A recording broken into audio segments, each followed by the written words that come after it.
RT movie review. இன்னைக்கு நம்ம பார்க்க போகிற படம் வந்து 2024 ரிலீஸ் ஆன அவர் லிட்டில் சீக்ரெட் படம் தான்.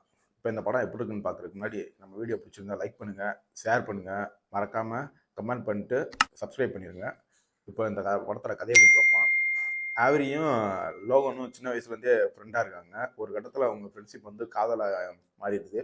காதலாகி இவங்க கல்யாணம் பண்ணிக்கலான்னு நம்ம லோகன் நினைக்கும் போது நம்ம ஹீரோயினுக்கு லண்டனில் ஒரு கம்பெனியில் வேலை பார்க்குன்றது அவங்களோட ஒரு அச்சீவ்மெண்ட்டாக இருக்குது.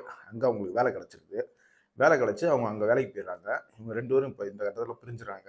ஒரு கட்டத்தில் ரெண்டு பேரும் பிரிஞ்சதுக்கப்புறம் அவங்க அங்கே லண்டனில் ஒரு பாய் ஃப்ரெண்ட் அவர் கிடச்சிறாங்க. இவங்களுக்கு இங்கே ஒரு கேர்ள் ஃப்ரெண்ட் கிடச்சிட்றேன்.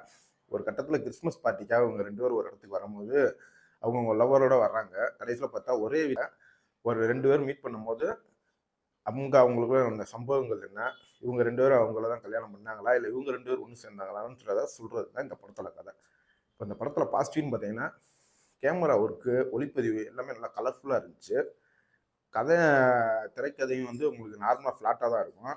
எங்கேயுமே என்கேஜிங்காக இருக்காது. ஒரு நார்மலாக ஸ்லோ ட்ராமா பார்க்குற மணிக்கு தான் இருக்கும். ஃபீல் குட் ட்ராமா மணிக்கு இருக்கும். படத்தில் கிளைமேக்ஸில் ஒரு பாட்டுலாம் வரும்.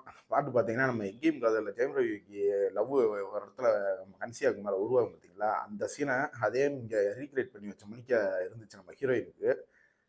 அதெல்லாம் ரொம்ப நல்லாவே இருந்துச்சு. கதைன்னு பார்த்துக்கிட்டாலுமே இது நம்ம பிரியாத வரம் வேண்டும் படம், தமிழ் படம் இருக்குல்ல, அந்த படத்தில் பாதி, எங்கேயும் காதலில் கொஞ்சம் பாதி எடுத்து உள்ள சொல்லி கொஞ்சம் ஆல்ட்ரேட் பண்ணி எடுத்த முடியும் தான் அந்த படமே இருக்கும். மொத்தத்தில் அந்த படம் பார்க்கலாமா வேணுமான்னு கேட்டிங்கன்னா ஒரு ஒன் டைம் வாட்சபிள் தான் படம். தமிழ் டப்பிங்கில் நெட்ஃப்ளிக்ஸில் இருக்குது இந்த படம். பார்க்கணுன்னா பாருங்கள். இன்னொரு நல்ல படத்தோட சந்திக்கிறவங்கள. வீடியோ பிடிச்சிருந்தா லைக் பண்ணுங்கள், கமெண்ட் பண்ணிட்டு மறக்காமல் சப்ஸ்கிரைப் பண்ணிடுங்க.